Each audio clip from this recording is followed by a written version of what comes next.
What's up, everybody? This is Rich from True Budget EDC and Prepping. Use your gear, lose your gear, because if you're not using it, you might as well lose it. So today I just want to come on here and do a quick go-over of a knife that I just received the other day and do a pocket dump. But before I do that, I would like to just say something. I know everybody's like, oh boy, here we go. But I noticed that there's a lot of channels on YouTube, smaller channels, that like really don't have the amount of subscribers that they should have. Like, honestly, it's social media is seriously doing a disservice to these people. And personally, myself, I never got on YouTube to make money, because I'm not gonna get monetized. I'm not about that. I don't care about that. I'm not going to get a million subs. I don't care about that. I'm not gonna get a lot of watch hours. I don't really give a shit about that either. I never got involved with YouTube to do these things.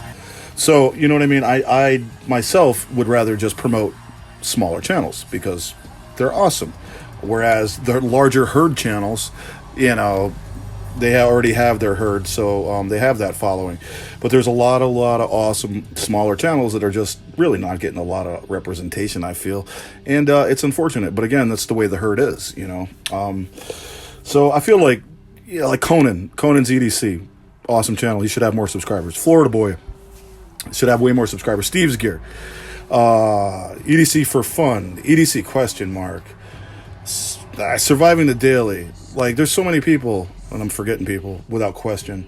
But just look around if you get a chance and look for smaller channels. I actually feel that they're better than the larger herd channels, because they're smaller.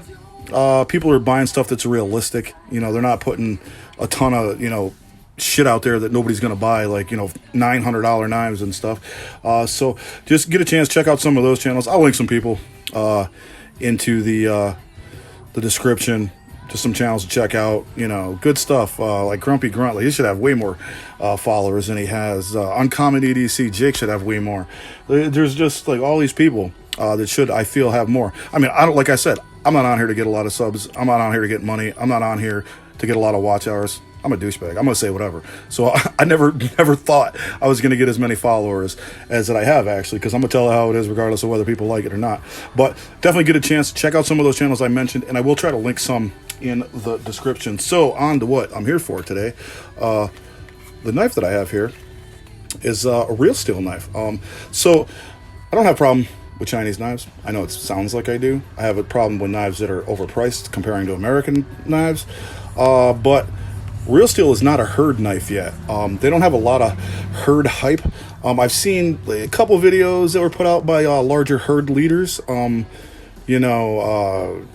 wildebeest put one out, and the cows put another one out. I don't know, but there's a couple herd videos out about this, but not a lot. So this is the Solus Light.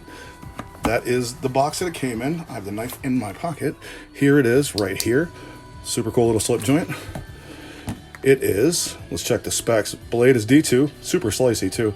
2.91 inch blade. Blade thickness 0.08. It is G10.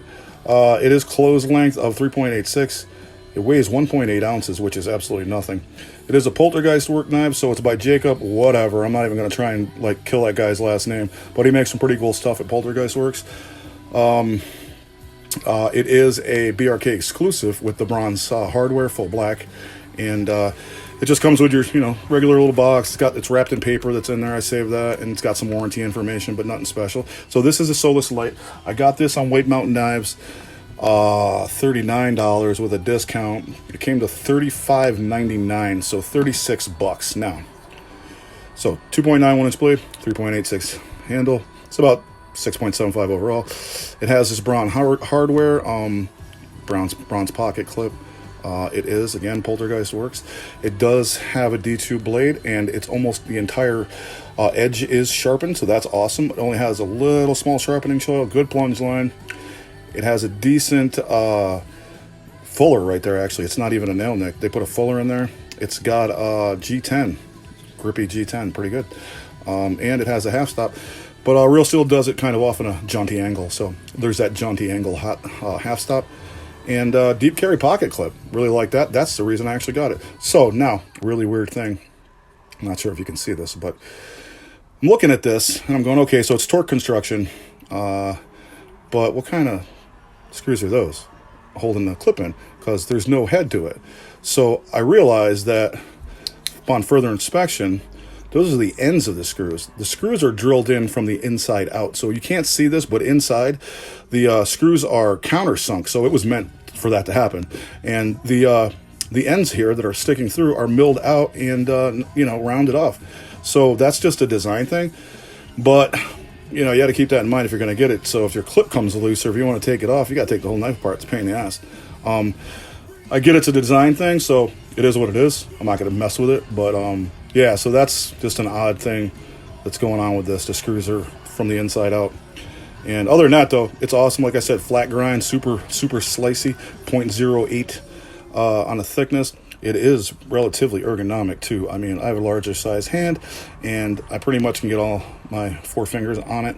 It does have some contouring to it. I'm not really sure. It doesn't really line up with your hand, though. I mean, if you kind of backed up a little bit, it would, but that's kind of a weird way to hold a knife. But, you know what I mean? So, but you just have to realize, too, there's no guard here. So if you're holding it like that, 4 fingers, careful you don't get to the sharpened edge right there with your finger, because that's where it's at.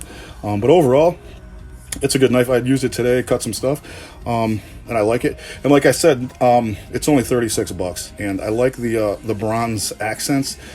Like a BRK Blue Ridge Knives has that exclusive. White Mountain Knives was selling it, but when I got this particular model, after I got it, it said that it was sold out, so I must have got the last one. Now, they have a black handle one with a satin blade, and that's actually like $29. So if you get on there, you can get other ones for cheaper. But overall, it's got good action. I mean, for a slip joint, you know what I mean? So it also has a black kind of stonewash blade thing going on there, which is cool. And then the back spring is also the same black stonewash. It is D2, so it is semi-stainless, but it is coated, and I've never had a problem with D2 rusting, so I don't know who these people are that are rusting D2, but they're out there, I guess. So overall, I like it. It's a pretty good knife. Good slip joint.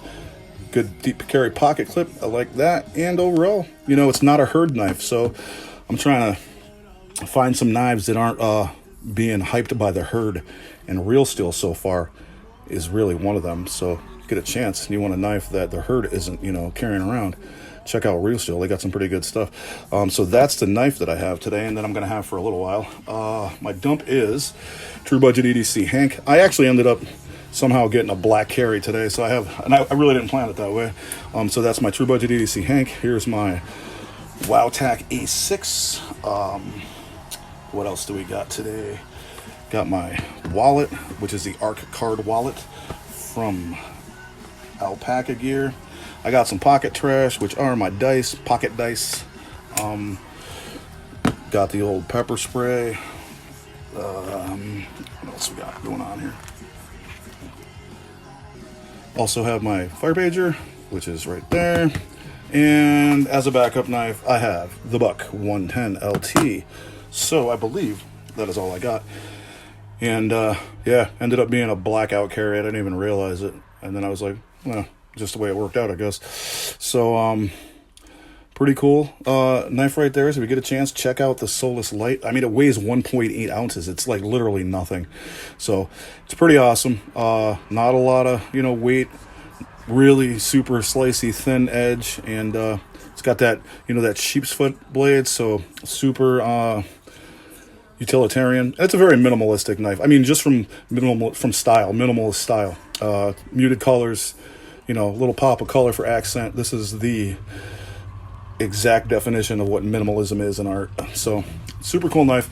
Get a chance to go to White Mountain Knives, check out the Solus Light. There's multiple different ones with multiple different prices, and I'm gonna post some smaller channels in the description. You guys should go to them and check them out because they got some good stuff coming out. You guys have a good weekend.